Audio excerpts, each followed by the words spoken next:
Bien, je vous remercie infiniment d'être venu jusque dans cette salle Médicis. Je remercie mon collègue sénateur et Henri Drincourt qui était là tout à l'heure, qui va revenir.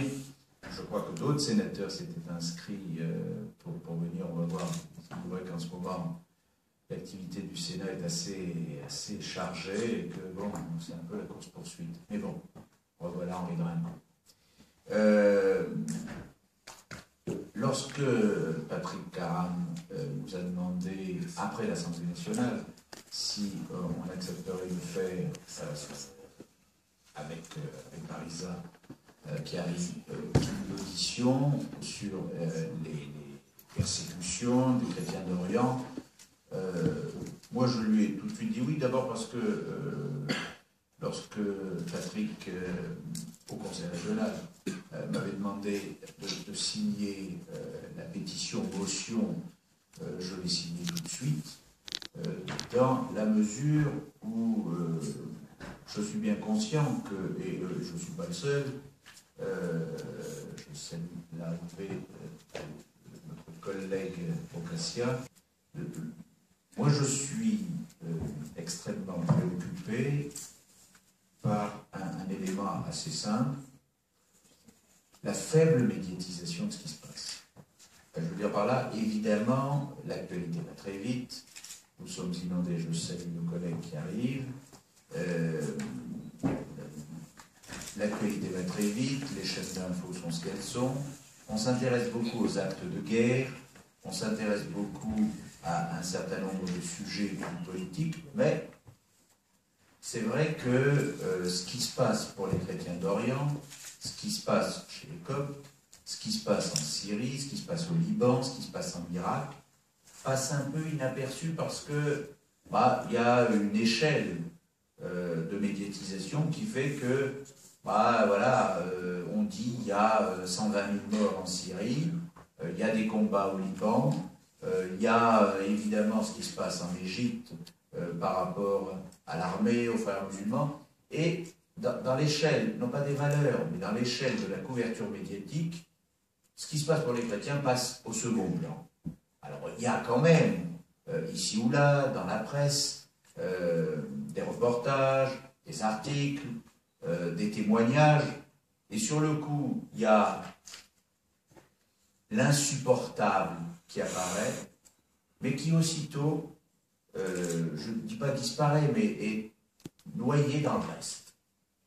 Et donc, avec Marisa, on s'est dit, c'est peut-être pas normal, le problème est plus lourd que ça. Moi qui suis historien, je suis bien conscient du rôle particulier de la France dans cette région du monde, du rôle particulier qu'elle a eu dans le passé de, entre guillemets, même si ça ne veut plus dire grand-chose aujourd'hui, de protecteur des chrétiens d'Orient. Et on a un peu le sentiment que le lien entre la France et les chrétiens d'Orient s'est distendu, qu'on en parle moins, que l'écoute n'est plus suffisante. Donc, je le dis tout à fait clairement, on va naturellement vous écouter, les sénateurs qui sont là pourront vous poser toutes les questions qu'ils souhaitent, pour que vous nous disiez, pour chacun, votre témoignage, votre part de vérité. Mais Patrick nous a demandé, par exemple, si on accepterait de mettre en place de manière pérenne, et non pas sur une seule audition, évidemment, un groupe d'études sur la situation des chrétiens d'Orient. Et je pense, avec Marisa, que naturellement, on va mettre en place ce groupe d'études dans les semaines qui viennent, de manière à ce qu'il y ait une permanence d'écoute et en même temps une permanence de réaction, interpeller le gouvernement, interpeller évidemment l'Union européenne, voir comment à la fois notre diplomatie, mais aussi nos responsables politiques peuvent agir, et ne pas faire que ce soit uniquement sur un reportage qui va scandaliser l'opinion une fois et qui sera noyé dans le reste de la situation. Il faut qu'il y ait un éclairage constant, permanent, régulier, de manière à ce que cette situation extrêmement préoccupante soit analysée et soit durablement couverte. Voilà ce que je voulais dire rapidement à l'introduction. Ensuite, Marisa, puis Patrick, et ensuite, naturellement, nous écouterons chacun d'entre eux. Merci, merci Roger.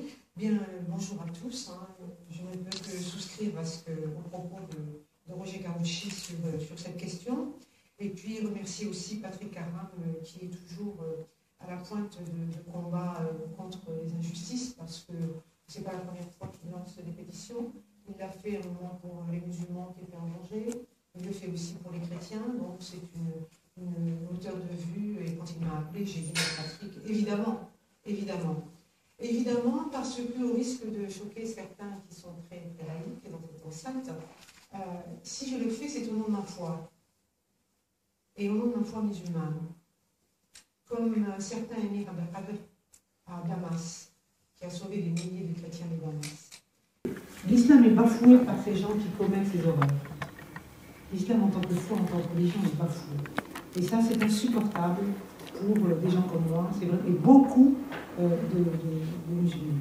Donc, les musulmans n'ont jamais été aussi créatifs que dans les pays où il y avait une mixité ethnique, une mixité religieuse. Et qu'est-ce qu'on voudrait faire en ce moment? Moi, je ne comprends pas ce qui se passe. Les chrétiens ont été dans ces territoires bien avant les musulmans, ils sont chez eux. Il n'est pas question qu'ils quittent, parce que ça serait l'échec de tous s'ils venaient à quitter. Mais rester aussi dans ces conditions-là, c'est terrible. C'est vraiment terrible. Et je veux rappeler qu'avec mon collègue Vial, qui est président du groupe d'amitié France-Syrie, nous avons reçu sa béatitude, Monseigneur le patriarche de Jérusalem. Et ces questions ont déjà été abordées par lui en disant la France a un devoir de protection des chrétiens d'Orient. Et au nom de ce devoir, nous faisons appel à vous. Donc c'est uniquement aussi pour vous dire que je suis là pour vous écouter. Et évidemment, comme l'a proposé Roger Carucci, nous ferons ce qu'il faudra pour que ces questions soient davantage entendues. Parce que c'est vrai qu'elles ne le sont pas, malheureusement. On est dans des masses de choses et on ne voit plus ce qui peut paraître ces mouvements qui sont essentiels et qui pourraient complètement changer l'avenir de cette zone si les chrétiens d'Orient étaient appelés à quitter ces territoires, ce que je ne souhaite pas, parce que leur place est là-bas.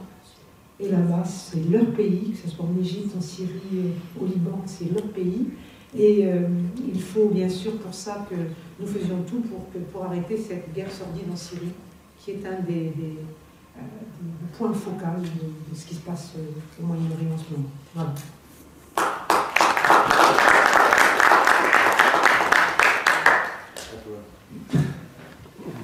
Difficile d'intervenir après ces deux plaidoyers vraiment très, très éloquents et surtout très, très forts, très humains. Donc merci, cher Bariza, cher Roger, d'avoir d'abord été les premiers à signer cette pétition et puis avoir bien voulu collaborer pour organiser cette audition à l'Assemblée nationale. Merci aussi pour ce qui a été dit et pour ce groupe d'études qui va être mis en place. Je pense qu'on peut déjà compter dessus. Bariza, Roger, donc d'accord, donc c'est acté. Eh bien merci, parce que c'est donné l'élément extrêmement... Oui. On va essayer. D'accord. En tout cas, le fait que ce soit porté par des groupes politiques différents donne un supplément de crédibilité à cette initiative. Alors, pourquoi cette coordination? Bariza a rappelé que mes combats étaient autres, des combats humanistes pour les droits de l'homme. Pourquoi cette coordination? Je suis un laïc et ceux qui sont dans cette salle, certains d'entre eux sont aussi des laïcs. Pourquoi cette coordination? Tout simplement parce qu'aujourd'hui, la présence chrétienne est menacée. Laurent Fabius a parlé de chrétiens pourchassés, liquidés, et il a raison, est menacée dans ces régions du monde. Je veux juste rappeler 3 chiffres. Il y a 50 ans, les chrétiens représentaient entre 15 et 20% des populations de ces zones. Aujourd'hui, ils sont entre 6 et 8%. Et demain, dans 10 ans, si rien n'est fait, ils seraient entre 2 et 3%. Et ils disparaissent, par exemple, Elie Chiako pourra le dire, d'Irak et d'autres pays. Il y a des processus aujourd'hui en cours qui sont extrêmement inquiétants. Alors, pour que les choses soient claires, cette coordination s'est créée non pas sur c'est créé sur une neutralité, pas de politique politicienne, pas de politique politicienne. Ici, c'est une neutralité totale et pas de politique politicienne quant à la situation là-bas. Nous avons des évêques d'Orient, les principaux, qui ont appelé à signer cette pétition, qui ont signé cette pétition. Nous avons des organisations laïques, nous avons aussi des représentants d'organisations politiques. Toutes ces organisations peuvent être concurrentes sur la scène, par exemple, libanaise ou la scène syrienne. Ces organisations se retrouvent autour d'une seule idée aujourd'hui, cette présence chrétienne assurer sa pérennité. Et c'est extrêmement important et encourageant de voir que des représentants de différents pays et de consciences politiques très divergentes parfois se retrouvent sur cette idée. Pourquoi ils se retrouvent? Tout simplement parce qu'aujourd'hui, il y a urgence. On parle aujourd'hui de la disparition de chrétiens. Alors, oui, dans ces régions, les habitants, tous, souffrent de ce qui peut se passer. Ils souffrent des guerres, ils souffrent des privations, ils souffrent aussi des agressions, ils souffrent des massacres, ils souffrent tous. Mais les chrétiens, les minorités en particulier, souffrent de manière plus accrue, et les chrétiens encore plus que les autres. Et souvent parce qu'ils sont chrétiens. Et c'est ça toute la difficulté de faire, et de faire comprendre les choses ici, et c'est pour ça que votre initiative est extrêmement importante. Les chrétiens sont chez eux, dans ces régions du monde. Marisa, tu l'as parfaitement dit, tu as aussi dit que leur exode priverait l'Orient d'une partie importante de ses ressources humaines, mais aussi de son futur développement. Et les chrétiens ont toujours constitué les traits d'union entre les civilisations arabo-musulmanes et les civilisations occidentales. Leur disparition signifierait une perte pour l'Orient, un rétrécissement sur d'autres problématiques, et peut-être pour l'Occident et l'Europe en particulier, eh bien, une interrogation sur les voisins, sur ce qui peut se fomenter à ses frontières. La présence des chrétiens est un antidote à tous les extrémismes. Donc, merci aujourd'hui, messieurs, mesdames les sénateurs, d'avoir accepté d'être présents, de soutenir et de signer cette pétition et de relayer notre message. C'est extrêmement important. Très bien. Eh bien, si vous le voulez bien, on va... je vais donner la parole à notre collègue Yann, mais si Vielle le permet, comme Henri doit partir dans 5 minutes, je voudrais que Henri, s'il le souhaite, dise quelque chose, pose une première question, et ensuite, Yann, je te donnerai volontiers la parole en tant que président de l'Unité française. Oui, merci Roger. Je voudrais à mon tour, après Marisa et après Roger, remercier Patrick Aram et puis tous les représentants de toutes les familles qui sont là pour cette initiative qui est extrêmement importante. J'ai envie de dire presque enfin, parce que finalement, de mon point de vue, c'est quand même une des rares fois ou des premières fois où tout le monde va se retrouver autour d'une noble cause pour la défendre. Ce qui se passe dans certains pays, dans certains territoires est absolument inadmissible. Il y a ces enlèvements, ces assassinats, ces destructions, c'est absolument intolérable. C'est une honte faite à l'humanité. Et donc tout ce qui concerne la situation des chrétiens d'Orient, effectivement, pour nous Français, revêt une signification et une dimension tout à fait particulière. Lorsque j'ai eu le privilège d'exercer la fonction de ministre de la Coopération, j'ai à plusieurs reprises organisé des réunions avec des représentants des différentes églises.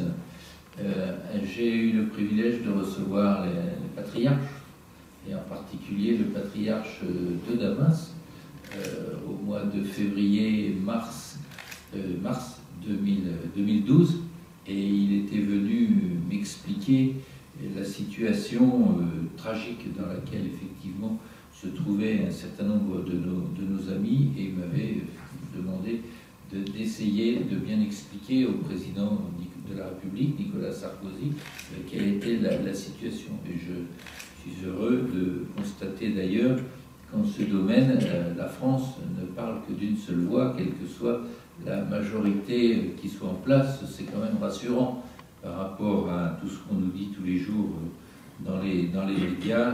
Là, cette cause-là, elle rassemble tout le monde.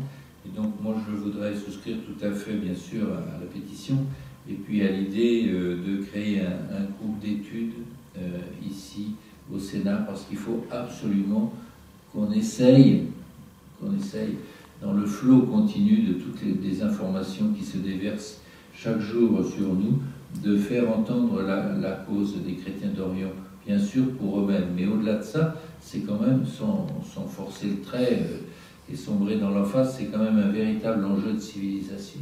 Voilà, merci. Très bien. Notre cher collègue Vial. Oui, merci. Excusez-moi, moi aussi, je devrais vous quitter 5 minutes, mais volontiers me féliciter effectivement de cette rencontre, puisque j'avais eu le plaisir, il y a une semaine, de répondre à l'invitation de nos collègues de l'Assemblée nationale qui organisaient cette même rencontre. Et moi, je m'apprêtais d'ailleurs, j'ai arrêté les courriers quand j'ai vu ces invitations, à répercuter auprès des présidents des groupes du Moyen-Orient ce document qui nous avait été présenté à l'Assemblée nationale pour effectivement la signature. Et non seulement je me félicite d'avoir retenu ces courriers, mais je pense que c'est mieux que ça se fasse dans le cadre de ce qui vient de nous être présenté à l'instant par nos collègues Roger Karouchi et Bariza Kari. Et j'ai été très sensible aux propos de Bariza, parce que peut-être d'ailleurs mes explications avaient peut-être interrogé certains lorsque j'avais indiqué que la cause des chrétiens d'Orient est une cause qui mérite effectivement toute l'attention, et je n'ai rien à enlever à ce qui a été dit. Et c'est vrai qu'on a peut-être que trop tardé à nous mobiliser. Mais j'avais exprimé l'inquiétude qui était d'ailleurs dans les propos de l'autorité religieuse latine qui m'avait fait le plaisir de recevoir à tes côtés, et quand il avait dit, mais nous souhaitons que ce soit les droits qui soient défendus, et nous ne sommes pas d'abord chrétiens, nous sommes d'abord habitants de ce territoire. Et moi, je trouve que ce qui serait effectivement avec une portée plus forte, c'est qu'à travers la défense des chrétiens d'Orient, et donc tout à fait la démarche, il y a aussi la défense du passé, de ce qu'ils sont, mais de l'avenir qu'il faut construire. Et l'avenir qu'il faut construire, il va falloir le construire sur ces pays, avec tous ceux qui habitent ces pays, c'est-à-dire toutes les religions. Et s'il pouvait y avoir effectivement ce trait d'union entre toutes les religions à travers la défense des chrétiens d'Orient, je crois que ça serait une dimension supérieure au combat. Voilà, donc moi bien évidemment, je souscris complètement à la démarche qui vient de nous être présentée à l'instant. Je pense que c'est un bon combat qui peut être mené par ce nouveau groupe au Sénat. Et donc, bien évidemment, de m'y associer, mais de donner cette dimension. Et je suis très sensible aux propos qui ont été tenus par Bariza. Merci Jean-Pierre. Je donne tout de suite la parole à Christian Cambon, qui lui préside le groupe d'amitié France-Maroc. Merci Roger, et à mon tour, bravo pour cette belle initiative. Je voudrais simplement qu'on examine la possibilité aussi de la décliner sur les territoires. Nous sommes ici au Sénat. Le Sénat, c'est l'Assemblée qui représente les territoires. Et ce genre de pétitions, de mouvements, ils sont importants à condition que localement, sur le terrain, on puisse en décliner la prise de conscience. Et je pense qu'il serait opportun, puisque dans nos départements, nous avons d'abord des communautés religieuses de toute sensibilité et qui aspirent justement à militer pour faire arrêter ce scandale effroyable. Donc je voudrais savoir, c'est comment concrètement peut-on faire? Est-ce que par exemple on pourrait réaliser pour les maires, des élus locaux, un texte commun qui permettrait de diffuser en quelque sorte cet appel? Par ailleurs, Moi, je me ferai l'écho bien modestement, mais puisque nous partons avec 4 sénateurs à l'Assemblée générale des Nations Unies la semaine prochaine, là, il y a une suggestion, on va rencontrer le secrétaire général des Nations Unies, donc c'est une question à poser concrètement et sur laquelle on peut avoir des réponses. Mais j'attache de l'importance à la déclinaison sur le plan local, faute de quoi on restera en petit cénacle comme ça et nos appels risquent de rester, non pas vains, mais en tous les cas pourraient connaître une ampleur nettement plus importante. Christian, merci. D'abord, on va voir avec Patrick et Barisa, parce qu'on peut éventuellement, avec tous ceux qui sont là et qui peuvent participer à un texte de synthèse, te donner un texte pour l'Assemblée générale des Nations Unies, pour la rencontre avec le secrétaire général. Interpeller le maximum d'autorités, qu'elles soient européennes ou des Nations Unies, est forcément un objectif fort, parce que plus il y aura de prise de conscience, plus on en parlera, et plus il y aura moyen de maîtriser les choses. Deuxième élément sur la déclinaison, je pense que ce qu'on va faire avec Barisa et avec Patrick, c'est que avec la pétition, avec le texte de base, on va peut-être préparer une lettre qui pourrait être une lettre ensuite que chacun des sénateurs qui le souhaitera pourra relayer hors de toute appartenance politique à l'ensemble des maires, des élus locaux de son département. Je crois que c'est vrai que si on se contente de dire il y a un groupe à l'Assemblée, il y a un groupe au Sénat, on interpelle de temps en temps le gouvernement, c'est bien, mais ce n'est pas suffisant. La prise de conscience, elle passe par le fait que le maximum de nos responsables politiques à tous les échelons soient concernés. Vas-y. Monsieur le sénateur, merci pour ces deux propositions. S'agissant des Nations Unies, nous avons dans nos préconisations, et vous avez un dossier où nous demandons un certain nombre de choses, nous souhaitons le vote d'une résolution, en 5 points, qui réaffirme, mais je vous laisse peut-être en prendre connaissance, peut-être que je ne vais pas le développer là, mais c'est extrêmement important pour nous. Si vous êtes d'accord, on prendra la tâche de porter, eh bien on prendra la tâche de votre cabinet et on peut en discuter. Je voulais, par contre, si vous le permettez, sauf si des sénateurs veulent tout de suite intervenir, présenter les membres de ce groupe, parce qu'on ne l'a pas fait. Ou... Notre collègue qui veut... Ah, pardon.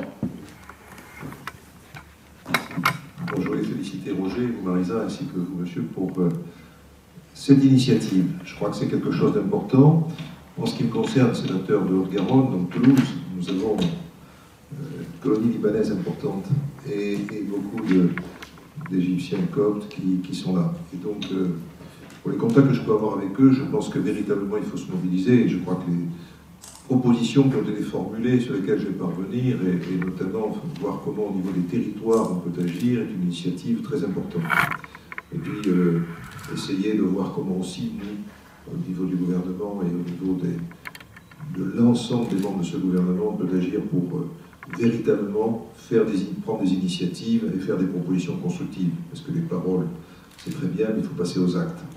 Et je pense qu'à ce niveau-là, on a des progrès à faire dans ce pays. On a du mal quelquefois à passer des paroles aux actes. Donc sachez que nous sommes un certain nombre avec la volonté d'accompagner cette démarche qui me paraît tout à fait constructive, importante et qui, même pour le rayonnement de la France, est un élément très fort et très important.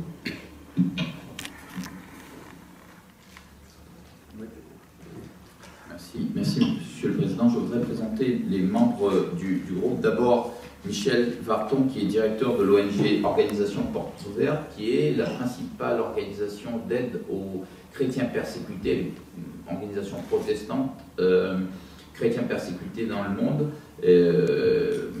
Et il est avec nous en même temps que Aide à l'Église en détresse, qui est son pendant du côté des catholiques. Il y a... Ah, peut-être alors chacun peut dire en gros quelques minutes. Voilà. Présentez ce que vous faites et qui vous êtes, parce que pour les sénateurs, ce sera plus simple. Voilà. Portes Ouvertes, bonjour monsieur mesdames les sénateurs.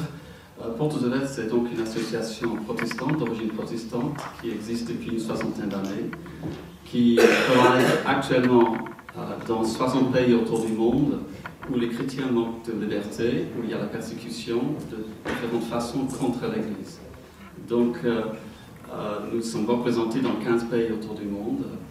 Et une chose que nous constatons avec une vision autour du monde de la persécution, c'est le fait que les choses s'aggravent au Moyen-Orient et que dans tous les pays dont on parle actuellement, il y a une déperdition de la liberté pour l'Église, une marginalisation des chrétiens, et donc plus de pression contre l'Église depuis une dizaine d'années.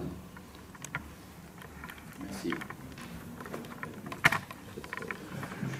Bassem Tahan, je suis porte-parole du Rassemblement pour la Syrie, une association qui réunit des Syriens, des Franco-Syriens, de France, d'Europe, des deux Amériques. On a des antennes un peu partout. Nous luttons pour une Syrie nouvelle qui intègre tout le monde, n'est-ce pas? Alors, je suis également chrétien. Et permettez-moi là, madame, de vous dire que depuis 40 ans que je suis en France, je travaille essentiellement avec les musulmans du Maghreb à les former dans les classes préparatoires et dans les grandes écoles. Donc vous voyez un peu l'itinéraire d'un Melkite d'Alep qui vient et qui coopère. Et je crois que ce que vous avez dit est très important, parce que s'il y a un échec des chrétiens et de cette coexistence au Proche-Orient, ce sera un échec pour les musulmans en France également. Il faut extrapoler l'exemple. C'est tout. Merci. 2 minutes, donc, Rafik Abou Fadel. Pardon, Rafik. Merci. Donc, je suis Rafik Abou Fadel, je représente la Rencontre orthodoxe. Nous sommes un groupe issu de la politique. Donc, en fait, ce sont des anciens députés et députés actuels, des anciens ministres et des ministres actuels. Au Liban. Au Liban. L'ancien vice-président de l'Assemblée nationale, mais non pas l'actuel, puisqu'il dépend d'un autre groupe politique.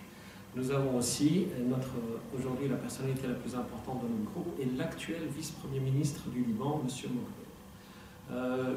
La rencontre orthodoxe, en fait, a beaucoup de personnes de la société civile.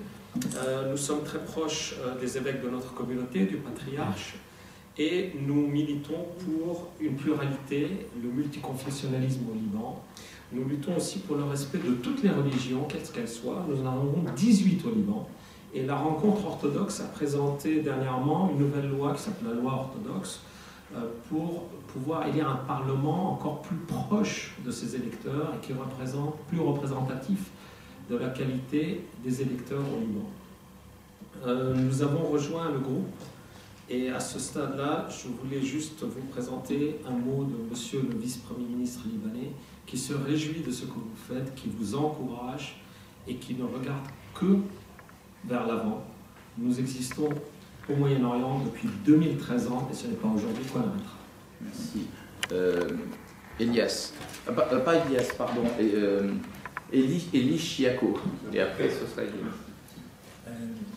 Je suis franco-irakien, chaldéen, et secrétaire général d'une association qui s'appelle l'Association d'entraide aux minorités d'Orient. C'est une association humanitaire à Paris. Nous aidons les demandeurs d'asile qui appartiennent aux minorités d'Orient. Nous avons reçu en 2010 les blessés de la cathédrale Notre-Dame de Bon Secours de Bagdad.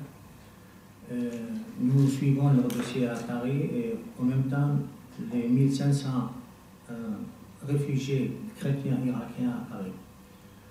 Je voudrais seulement vous donner un chiffre. La présence chrétienne en Irak en 1920, c'était 20%. En 2003, avant l'invasion américaine de l'Irak, ils étaient 5%. Aujourd'hui, il reste seulement 1,5%. 2 tiers des chrétiens ont quitté le pays en 10 ans. Un évêque assassiné à Mossoul, Monseigneur Faraj Rao, et une cathédrale Notre-Dame de Bon Secours à Bagdad en 2010, vous vous rappelez, les terroristes ont pris en otage les fidèles, assassiné 2 prêtres et 50 fidèles et 100 blessés. Et aujourd'hui, les chrétiens espèrent rester dans leur pays et vivre en paix avec les musulmans. Merci. Reste, j'attends vraiment 1 minute. Très bien. Tout d'abord, je souhaite bonne fête à tous les Français musulmans, puisque c'est la fête de l'Eid aujourd'hui. Bonne fête à tout le monde. Je suis donc Reske Chata, président de l'association Laïcité pour tous. Je suis né dans le quartier juif du Caire, des parents catholiques, et donc à 2 pas de mosquée Lazare. Donc je me considère de naissance juive, de religion chrétienne et de culture musulmane. La dernière fois qu'on s'est vu dans la mairie du 16e arrondissement, j'ai porté un fait qui s'est passé à Alexandrie, c'était très émouvant. Aujourd'hui, on n'a pas besoin d'aller si loin. On peut aller à 200 mètres du Sénat, de l'autre côté du jardin du Luxembourg, au 101 boulevard Saint-Michel. Il y a le centre culturel d'Égypte. Un groupe de personnes, le 6 octobre, sont intervenus et ils ont fait de l'intimidation pour interdire une soirée culturelle musicale. Ce même groupe, il était hier aux Champs-Élysées, dans le 113e salon de la peinture, qui est 113e édition du salon de l'automne de la peinture. Ils ont fait la même chose pour interdire l'expression de la peinture. Alors, ce n'est pas si loin que ça le danger. On commence par les chrétiens aujourd'hui en Égypte, mais demain, ça sera notre République, la France, qui va y avoir des problèmes. Et c'est pour ça que je vous interpelle par rapport à ça. Merci. Merci, Reske. Le professeur, cette fois-ci, Elias Ward. Oui, je suis Elias Ward, je suis enseignant-chercheur de sciences physiques à l'Université Paris-Sud Orsay. Et je suis franco-syrien depuis 1972, en fait, je suis en France. Je suis également vice-président de l'association des Syriens chrétiens pour la démocratie, inscrite aux États-Unis depuis 2011. Je suis dans l'opposition démocratique syrienne. Et je crois profondément qu'il y a effectivement un danger pour les chrétiens en Orient, en Syrie, et je vais surtout me concentrer sur la Syrie, en fait, dans mes témoignages à venir. Mais je pense que ce danger, comme ça, il a été souligné par Madame la sénateur et par Monsieur le sénateur, vient à une origine et ne concerne pas que les chrétiens. Il faut vraiment l'inscrire dans le danger qui menace tous les démocrates sur place. Et je pense que c'est dans cette optique-là qu'il faudra traiter le problème. Parce qu'il n'y aura pas d'Orient, je pense, aussi beau comme on le souhaite et on le veut, que dans la présence de toutes les communautés là-bas, et notamment, évidemment, la présence chrétienne. Merci. Merci. Waïda Kouri. Oui, bonjour. Merci Madame la Présidente de nous avoir permis de vous rencontrer aujourd'hui, de vous présenter notre témoignage. Merci Monsieur le Sénateur. Merci Messieurs et Mesdames les sénateurs présents ici et merci Messieurs et Mesdames les membres du collectif. Moi je suis Waïda Kouri, je suis l'association des chrétiens pour la laïcité en Syrie. Comme certains le savent, la Syrie est un pays laïque, où il n'y a pas des partis confessionnels. Les Syriens vivaient en harmonie depuis des siècles, et aujourd'hui cette harmonie est menacée. Alors, moi mon message est le suivant, c'est un message de paix que je vous souhaite faire passer, c'est que l'harmonie dans laquelle vivait le peuple syrien leur revient. Voilà, qu'ils vivaient ensemble, musulmans et chrétiens, et que les chrétiens restent dans leur pays. Merci. Merci, oui, peut-être, Madame, juste vous dire une chose. Dans ces pays, c'est d'abord les musulmans qui sont menacés. C'est d'abord les musulmans qui sont menacés. C'est d'abord eux les victimes d'extrémistes religieux.